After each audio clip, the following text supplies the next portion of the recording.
NLP தமிழில் அப்படின்னு தொடர்ந்து வீடியோ போட்டு வரேன் இல்லையா. இதோட பிளேலிஸ்ட் லிங்க்கை நான் டிஸ்கிரிப்ஷனில் கொடுத்துருக்கேன். இது வரைக்கும் 9 வீடியோ ரிலீஸ் பண்ணியிருக்கேன். அந்த வீடியோ பார்க்கணுங்கிறவங்க கீழே கொடுத்துருக்கிற பிளேலிஸ்ட்டை கிளிக் பண்ணி அந்த வீடியோவை பாருங்கள். வாங்க. NLP அப்படிங்கிறது ஆழ் மனசை சார்ந்தது அப்படின்னு ஏற்கனவே நான் சொன்னேன். அதே மாதிரி NLP அப்படிங்கிறது முழுக்க சைக்காலஜி, மனோதத்துவம். அதே போல் NLP பயின்றால் நீங்களே உங்கள் மனசுக்கு ராஜாவாக இருக்க முடியும் அப்படின்னு பழைய வீடியோவில் சொன்னேன். அப்படி பார்க்கும்பொழுது NLPங்கிற சைக்காலஜிங்கிறதுனால இது ரொம்ப பயிற்சி செய்வதற்கு கஷ்டமாக இருக்குமா அப்படின்னு ஒரு கேள்வி வரும். அப்படி எதுவுமே இல்லை அப்படின்னு தெரிஞ்சுக்கலாம். இது உளவியல் சார்ந்ததுனாலும் புரிஞ்சுக்கிறது ரொம்ப ஈஸி. ஏனென்றால் இது உங்கள் மனசை பற்றி தான் பேசுது. நீங்கள் உங்கள் எண்ணத்தை பற்றி தான் படிக்க போகிறீங்க. ஏதோ வித்தியாசமான ஒரு கொள்கையை, ஒரு தத்துவத்தை, ஒரு படிப்பை நீங்கள் படிக்க போகிறதில்ல. முழுக்க NLP நடைமுறையாக உள்ளது, ப்ராக்டிக்கலாக உள்ளதுனால ப்ராக்டிக்கலாகவே நீங்கள் எப்படி திங்க் பண்ணுறீங்க, எப்படி செயல்படுறீங்க அப்படிங்கிறத ஸ்டடி பண்ணி அதிலேருந்து எப்படி முன்னேறணுங்கிற வழிமுறை தான் NLP சொல்லுது. அப்போ அந்த பயிற்சிகளை செய்ய ரொம்ப நேரம் ஆகுமா அப்படின்னா நீண்ட நேரமே ஆகாது.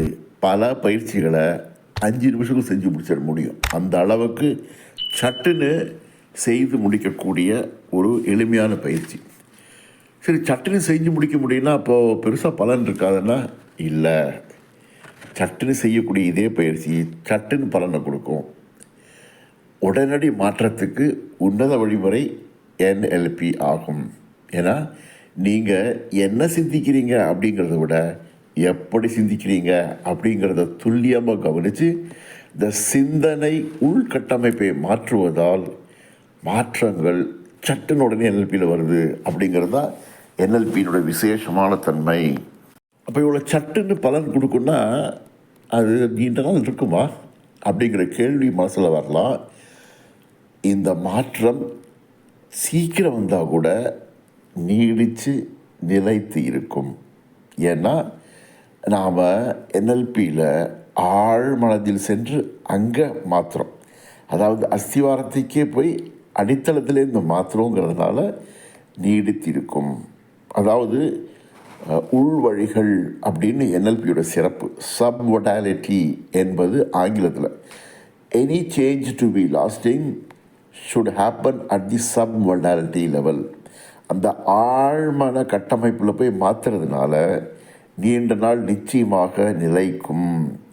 அப்போது ஒரு முறை ஒரு பயிற்சியை செஞ்சு அந்த மாற்றத்தை உணர்ந்த பிறகு கண்டிஷனிங் பண்ணணும். ஒரு 10 நாளைக்கோ 15 நாளைக்கோ அல்லது 20 நாளைக்கோ அந்த 5 நிமிஷம் 3 நிமிஷம் அதே பயிற்சியை திரும்ப திரும்ப திரும்ப செய்கின்ற பொழுது அந்த மாற்றம் நீடித்து ஆயுட்காலம் கூட இருக்கும். ஃபார் எக்ஸாம்பிள் சொன்னால், புகைப்பிடிக்கும் பழக்கத்தை மாற்றி அமைப்பதற்கு, அதாவது புகைப்படத்தை மாற்றி அமைக்கிறதுனா கைவிடுவதற்கு, அல்லது குடிப்பழக்கத்தை கைவிடுவதற்கு எந்த ஒரு கம்பல்ஷன்ஸ் இருந்தாலும் சரி, அதில் வெளியில் வர்றதுக்கு அது ஒரு டெக்னிக் இருக்குதுன்னு வச்சுக்கோமே. அந்த NLP டெக்னிக் பயன்படுத்தி அந்த பயிற்சி செய்யும்போது என்னால் விட முடியும், சிகரெட்டை விட்டுற முடியும் அப்படிங்கிற எண்ணம் வருது இல்லையா.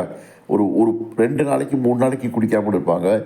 ஆனாலும் கூட டெய்லியே செய்ய என்ன ஆகும்னா ஒரு வாரத்துக்கு பிறகு அந்த நபர் சிகரெட் குடித்தோங்கிறதே ஞாபகம் இல்லாத அளவுக்கு மாறி போயிடுவார். குடிப்பழக்கத்தை உடனே நினச்சி பயிற்சி செய்கிறவங்க குடிப்பழக்கத்தை மறந்தே போயிடுவாங்க. அப்போது அந்த கண்டிஷனிங் பண்ணும் பொழுது பழைய நினைவுகள் எல்லாம் அப்படியே இவாப்ரேட் ஆகிடும், காற்றுல கலந்து வெளியில் போயிடும். மனசு இப்படி ஃப்ரெஷ்ஷாக இருக்கும். அப்படிங்கிறதுல அனுபவபூர்வமான உண்மை. ஆயிரக்கணக்கான பேர் இதனால் பலனடைஞ்சிருக்காங்க. ஏன்னா ஆழ்மனத்துக்கு போய் அதை நீங்களே செய்கிறீங்க, வேற யாரும் செய்யலை. NLPயோட விசேஷமே நமக்கு நாமே என்பது தான். நீங்கள் உங்களுக்குள் மாற்றம் கொண்டு வருகிறீர்கள். அதனால் உங்களுக்கு ஆழமான நம்பிக்கை ஏற்படும். இது நிச்சயமாக பலன் தருங்கிற நம்பிக்கை வரும்.